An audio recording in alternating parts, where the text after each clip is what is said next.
Collaborate with elementary schools to have church members who are regular values education teachers. Alam po ito po kailangan natin. Hindi po yung naging teacher ko noon na sabi niya bawal magmura pero kamumura lang niya. To have weekly Bible studies in municipal jails of Cabuyao, Santa Rosa, Calamba, Los Baños, Bay, Pila, and Victoria. To have a strong deaf and mute ministry. So ito po yung goals natin. May nadagdag pa po, nasa process sheet po. Hindi ko lang nabago dito. Mag-group po tayo ngayon into ministries. May handa po kaming process sheet. Yung papel po na yon, yung unang column, nakalagay yung goals natin. Nakalagay po yung agenda natin at yung mga goals. Sa pangalawang column po ay action plans. Sa pangatlong column, persons accountable. Sa pang-apat na column, yun po ay time frame. So yung time frame po, halimbawa, ang immediate need natin sa sakyan. So, pwedeng next year na yun, yung time frame na ilagay nyo ay next year. Huwag nyo na pong hintayin ang 2019 para lahat ng goals ma-realize natin. Ano po? So, yun po gagawin natin. At bawat item po na i-present sa atin, kung meron po mga items na hindi po tayo involved as the state choir member, skip po natin yon. Pero bawat puntos po dapat madaanan natin. And let's try to be involved. So anong action plan natin as choir, as ushers, anong action plan natin sa mga items na yun na pwede naman tayo mag-involve. Ano po? Sana po clear. So, sir, paano po yung division? Yung iba po, doon sa gusto nilang ministry na puntahan. At magiging member na po kayo ngayon. Automatic members kayo. Kasi plano naman natin yan for the next 10 years. So, nasaan yung inclination mo eh? Yung, parang gusto kong ma-involve sa Sunday school, perhaps kung pwede ka makasama doon. O kaya, sa transport ministry, so doon sa mga buses, yan. Doon ka pumasok. Para nalagyan natin yan. And isa yata nakalimutan natin yun sa education, yung autism and other special needs. Kasi maraming mga families ngayon na kaya hindi makaalis sa bahay dahil mayroon silang special child. So I think mailagay natin yan sa expansion at saka sa education. Sa B at saka L.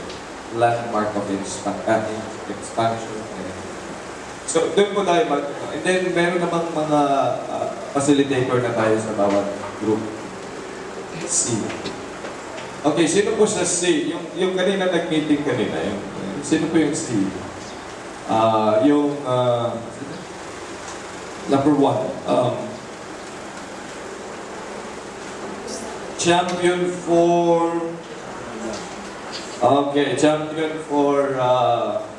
jukebox. Champion for Baptist distinctives like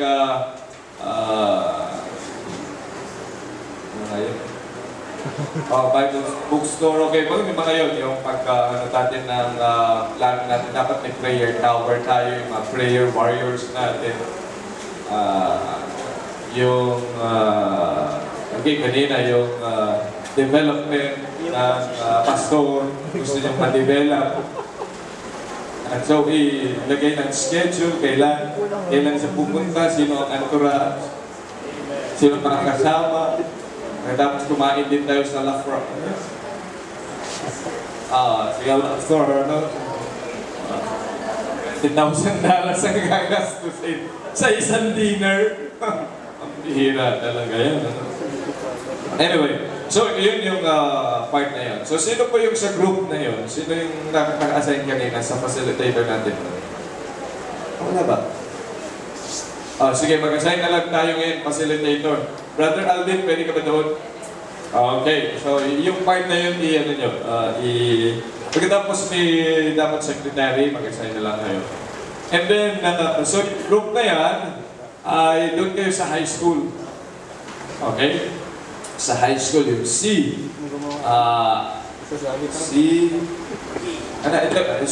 C, D, B, C. Tapos yung L sa elementary and B, yung pinakahuli ay doon sa high school. Tama? Okay? So, yung C, Brother Alvin, doon kayo. C. And next, yung B. Ano yan? Gospel. Okay, Beacon of the Gospel. O pwede ka ba dyan, ano, Brother, sino? Brother Randy? Doon kayo sa for development. And then, yung another one, benchmark for expansion. Yung pwede dyan. Okay na. Christian education rolling. Ano yan? Maybe the president of University of Baguio. Ikaw na lang dyan. Or you prefer to go around? King. Sige, King. Dito ka. And then, ano yung isa? C, B, D. Puro push-ups lang. Dinagdag po namin dito to acquire yung vacant lot doon, yung sa paligid natin. Eventually naman po, pag lumaki yung church natin, ay mag-aalisan din yung mga tao ngayon kasi mabibigay sila sa atin. So, ang goal natin for 10 years, ma-acquire natin yung nasa paligid natin vacant lots. Para lahat po ng buildings na gusto natin maipatayo, ay pwede natin gawin. Pwedeng magkaroon dito ng mall. Okay, number 6, a 100-member orchestra with an orchestra loft. We have 100 choir members and a choir loft. To have, binaba na namin to, sabi ni Sir Chai, kaunti ang 50 ushers. Dinagdagan niya ng 25, so 75 ushers. Ang Sunday School Department sa Young People and Adults, ang goal natin after 10 years ay bawat klase sa Young People and Adults may teacher and may assistant teacher. Ang goal po ng Sunday School Children's Department, ang nursery and toddlers, ang ratio ng teacher to baby ay 1:1. So after 10 years po. So medyo nagugulat kayo, no? Pero 10 years pa po yan. Di po yan sa Sunday. Sa Young People and Adult, and then from beginners to juniors, ang goal po ng Sunday School after 10 years, meron silang sariling classrooms, hiwa-hiwalay na yung mga age levels ng mga bata. So hindi katulad ngayon na 5 and 6 magkasama, 7 and 8, so hiwa-hiwalay na po. At ang ratio ng teacher to student, ang goal po ng Sunday School ay 1:15. 1 teacher to 15 students. Okay, pwede po ba natin gawin yon? Amen. And then, isa din po goal ng Children's Department, ang nursery and toddlers, magkaroon ng sariling washroom at CR. Then, number 9, they have individual classrooms to support 10 local and 10 foreign missionaries. Builder of Lives, yun na po yung huling letra sa CBBC-LB. Builder of Lives. To have 500 members involved in a 7-stage discipleship program.